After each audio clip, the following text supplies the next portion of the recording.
Welcome to the James Show, News Talk 820 WBAP, now on FM at 93.3. Look, get your phone out. I think you might have some strong opinions on these next few audio clips. 800-288-9227. 800-288-9227. The reason why Kamala Harris's big interview, the first one that she did with her whoopee there, her security blanket, Tim Walz, is she's never made herself available. She hasn't answered questions. And what Trump does on the campaign trail almost every day is something that Kamala Harris hasn't done once since she's been the presumed nominee or the official nominee. So anytime you get a chance like this for her to actually answer some questions and speak off the cuff and not be on a teleprompter or some other recorded, edited statement, you got to pay attention. Now, what I saw was recorded and edited.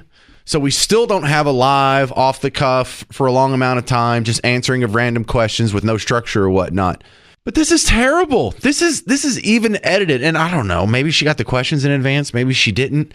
But I just want to show you how non-answer her answers are. The first real question she was asked on anything of substance, on anything of policy, was how would she address inflation? She goes into talking about, I was raised in a middle-class home, and doesn't say anything about the monetary system, doesn't say anything about the Federal Reserve interest rates, the printing of money, the money supply, the M6 measure, the deficit spending.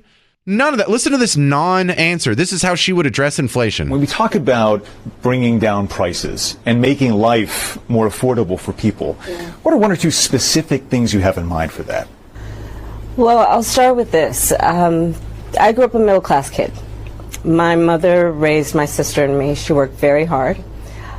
She was able to finally save up enough money to buy our first house when I was a teenager.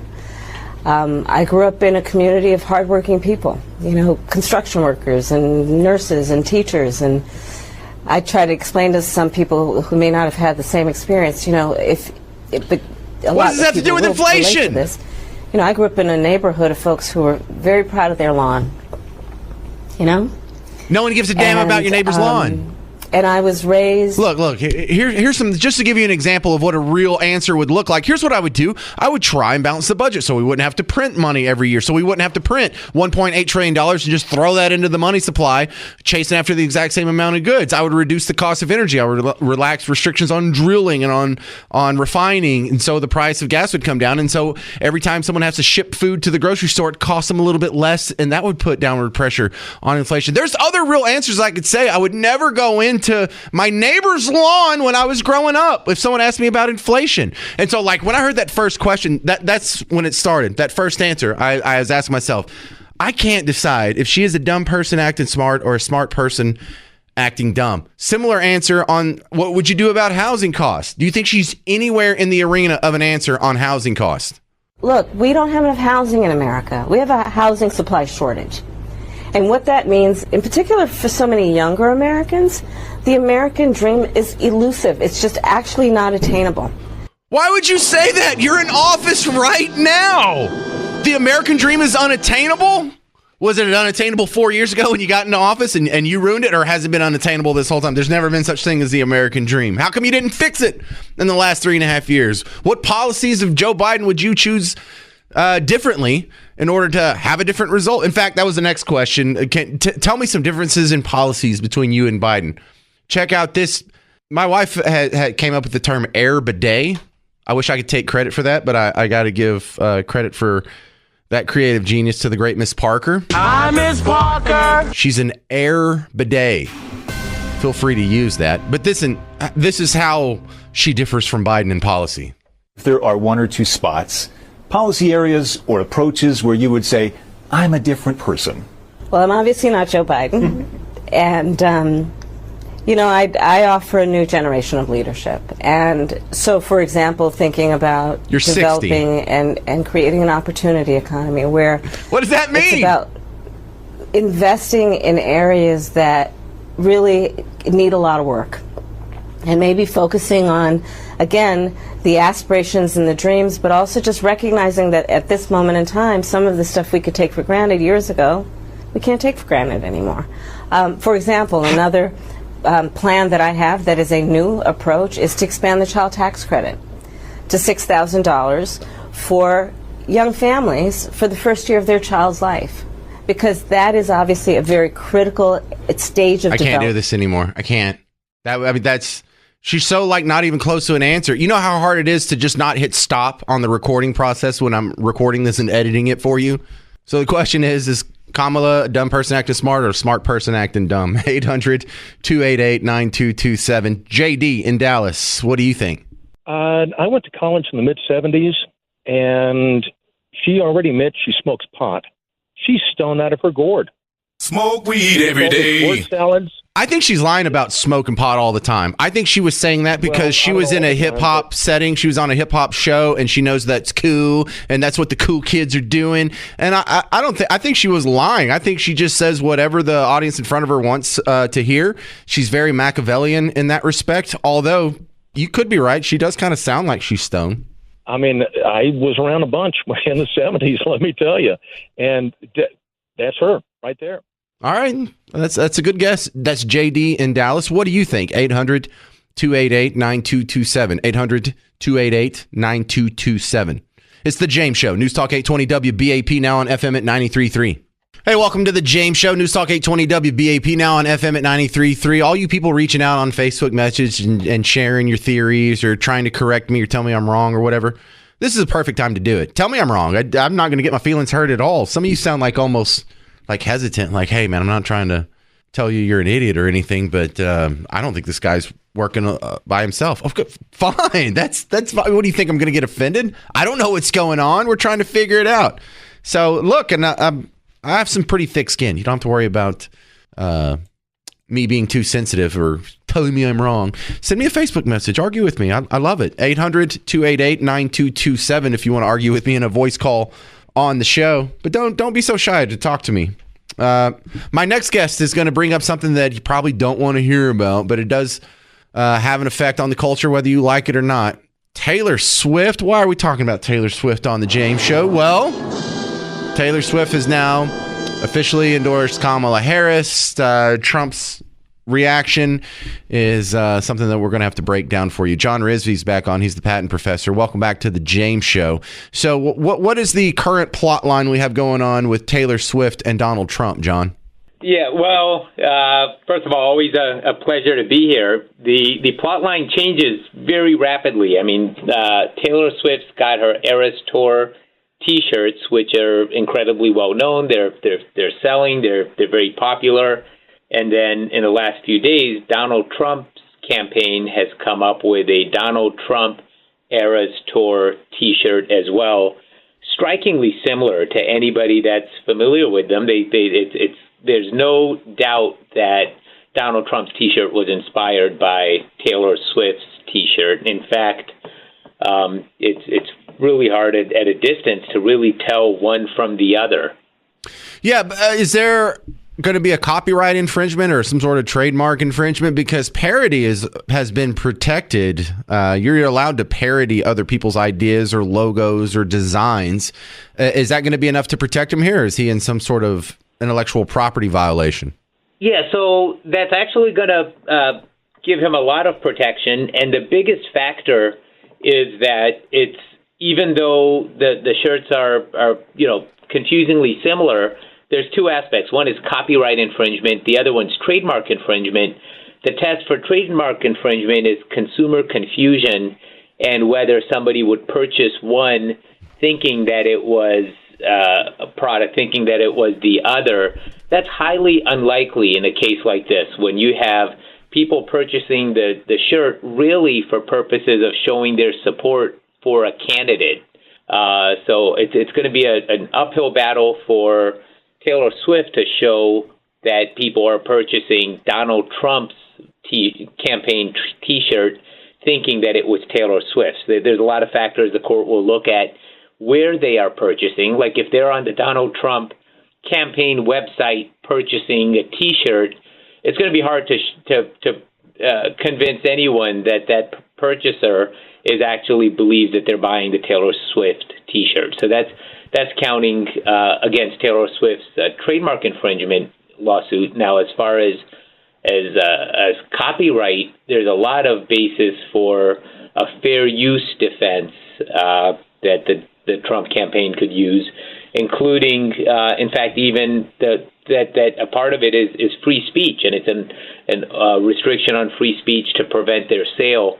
One big factor is that the impact of their shirts, so they could argue, a sale of their shirts is not really impacting the sale of Taylor Swift's version of the T-shirt. It's not as if the purchasing consumers think one is a replacement for the other or a substitute for the other. If you support Taylor Swift and you're a fan of Taylor Swift, you're not going to purchase the Donald Trump campaign T-shirt. Yeah, and when I read on this story, people are calling for Taylor Swift to sue Trump. I was assuming that it has to be something more like the counterfeit stuff that you see when you go to the wrong store and you buy a Gucci bag that's spelled with a CH instead of two C's. You know, people are confusing that for a real Gucci bag, but I didn't see any way that this could be confused for a real Taylor Swift shirt. So the people that are calling for a lawsuit, they're going to be disappointed, is what it sounds like. You nailed it. It's going to be an uphill battle to show that there's any actual confusion, and the parody defense is a really strong defense in this case.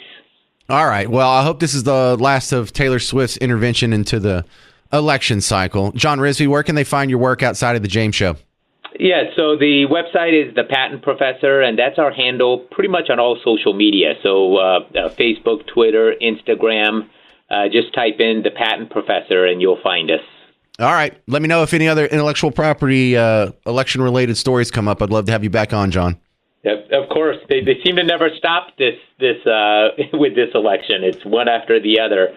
A lot of intellectual property concerns continuously, including the songs played at the candidates' rallies, which are constantly receiving cease and desist letters. Donald Trump is for use of copyrighted music. Right. So there's no shortage of IP issues in this campaign.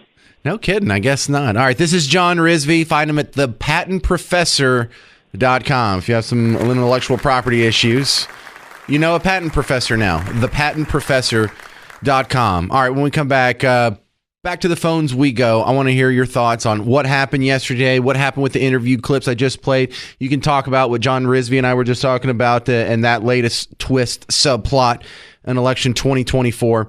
It's all fair game here in this last segment. 800-288-9227. 800-288-9227. Your call's next on The James Show. It's News Talk 820 WBAP, now on FM at 93.3. Hey there, welcome to The James Show. News Talk 820 WBAP, now on FM at 93.3. What, Bruce? Someone hit a wrong button over there? All right, I got one more clip to play of Kamala, and then I'm going to talk to you for the rest of the show. 800-288-9227. I'd played you 3 different clips earlier from this interview she did on Friday, and it's a damn shame this got buried in the news cycle. This is why they do the dumps on Friday. The Friday afternoon dump is because if it stinks, if you step in a cow patty like she did here on Friday, man, maybe something can happen over Saturday or Sunday that'll knock it off the news cycle and the world never has to know that you did it. However, once you do it, you can go back and say, I did more than one interview. I did that interview there with Tim, and I did that one with ABC like last week or whatever. And this is the excuse. But this was I wasn't expecting, my expectations were low, and this was under it. Now check this out. Does this appeal to you? Because in the final round of questioning in this ABC interview, she was asked to make an appeal to Trump supporters. So see if this appeals to you. Do you speak to his voters, or maybe people who just share his values but are open to something else? Based on experience and a lived experience, no. In my heart, I know. In my soul, I know that the vast majority of us as Americans have so much more in common than what separates us. And I also believe that I am accurate in knowing that most Americans want a leader who brings us together as Americans, and not someone who professes to be a leader who is trying to have us point our fingers at each other. Oh boy, are you? I bet you're convinced now. You might want to even go change your party registration after that witty answer. 800-288-9227. Let's talk to Jason in Roanoke. You're next up on the James Show. What do you think, sir? Well, I'm calling after I heard the last caller say, that she sounded stoned or high. And I think you might be on the right track, but she doesn't sound high to me. She sounds like a drunk lady rambling and trying to sound really smart and really, in tune with what's going on in the world. I hear the slurring going on, and that's clear as day to me. I've always felt she sounds like I sound when I was in school and I had to do a book report, but I didn't read the book. And so you just try and make your sentences last as long as possible without actually saying anything because you don't want to say something wrong and give away the fact that you didn't read the book. And so and that's where I'm in this weird balancing act. I can't decide. I can't tell if she's a below average intelligent person trying to sound smart. She was trained. That's what college was. And that's my experience on unless you're going to be like a mechanical engineer or a doctor or some really specific skill like a computer scientist or something. For all you people in the humanities and the literature and the arts and stuff, it's just a way for below average people to sound intelligent. That's what I feel like the big benefit most people experience from college can be. So I don't know if it's that or I'm equally of the suspicion she could be someone who's intelligent and playing dumb. Because maybe she's smart enough to not admit that she's a Marxist, that she likes all these horrible economic policies that would lose her votes. Maybe she's smart to not to admit that she likes a wide open border or she likes forever wars, and she can't really give you a straight answer because you wouldn't like the straight answer. So I think that's a co-equal explanation on why her answers are just air bidet. It's I can't tell if she's a dumb person acting smart or a smart person acting dumb. Well, yeah, that would be a super intelligent move, but I'm going to have to go with your initial instinct that she's probably trying to sound smarter than she actually is, in my opinion. Right, and I think she might have a couple in her as well. Okay, I can't argue with that because I kind of sound Kamala-esque after too much whiskey too. Let's ask Christy. Christy and Granbury, you're on WBAP. What do you think's going on? James, I think she's definitely placating America. She is definitely using a lot of adjectives and things that we want to hear that's music to our ears without saying much of anything. But I did want to make a statement as far as the attempt again on Trump yesterday. This isn't going to stop when the election happens. If and when he wins, they're going to continue. This is a journey for all of us. We've never, I don't think we've ever had to face something like this, of this grandeur. I mean, it's a commitment on Trump's part, not just to be elected, but to be able to maintain through all of this. It's not going to stop. And I hope that somebody is honing in and trying to figure out where all of this is coming from, because it's not going to stop, James. What do we do about it? We're going to have to hire people outside of the Secret Service. Yeah, so we went down this rabbit hole last night. We broke into our regular programming for special coverage, and we had a pretty good conversation talking about solutions. And so I can just recap the list here. Number one, Donald Trump's a man of means. He can hire his own private security detail. Just a lot in the way you've mentioned. It could come from like donations or from the RNC. You know, if you want to donate to Trump's private security detail, maybe it's not him paying for it. There's also the other private sector sort of, you know, we the people alternative that do you remember the Patriot Guard? If I say that, does everyone know what I'm talking about? The Patriot Guard. So when we had the soldiers coming back from Iraq and Afghanistan and the flag draped coffins, there was the idiots from the Westboro Baptist Church that would protest against them because they hate homosexuals or something goofy like that. They were religious nuts. And what happened is, to protect the families from, you know, the harsh protesters, a group of patriots would ride up in their motorcycles and create a human wall. They would put their Harleys and motorbikes and their, you know, leather vests, and there was a phalanx of just big meaty dudes between the protesters and the families. And we could do that for Trump. We don't have to have like a special Patriot Guard that rides around with him everywhere he goes, but everywhere he lands, people can put on their little red hats or whatever they want, and we can just like surround him ourselves. We can just follow this dude around like a bunch of ducklings. If the Secret Service isn't going to do it, if the cops aren't going to do it, if the Democrats aren't going to knock off the horrible rhetoric, if the media is not going to stop calling them Hitler and Nazis, then we'll just do something about it. And we the people can protect him. We don't need help. Dude, I don't know how many times he has to get shot at for us to just rise up and make a pocket around him, but that could be a solution. I think that's definitely a fantastic idea, and we definitely need to expound on that. but it doesn't need to stop just after the election because it's going to continue. Agreed. And that's a great point of context. That's a great way to end the show. Thank you very much, Christy. She's right. This isn't going to end because I don't see the media changing their ways. I don't see Kamala Harris saying, I'm sorry I called him a Nazi or Hitler. I don't see Jake Tapper saying, I'm sorry for my sensational rhetoric. And you're not gonna. All right, there's the Susan G. Komen, North Texas Race for the Cure coming up Saturday, October 19th. You can register now at Komen.org/Dallas Race. Join the millions funding groundbreaking research for breast cancer. Go to Komen.org/Dallas Race. Thank you very much for hanging out on the James Show today. Stay put. Mark Levin's coming up next. I'm James Parker. It's News Talk 820 WBAP, now on FM at 93.3.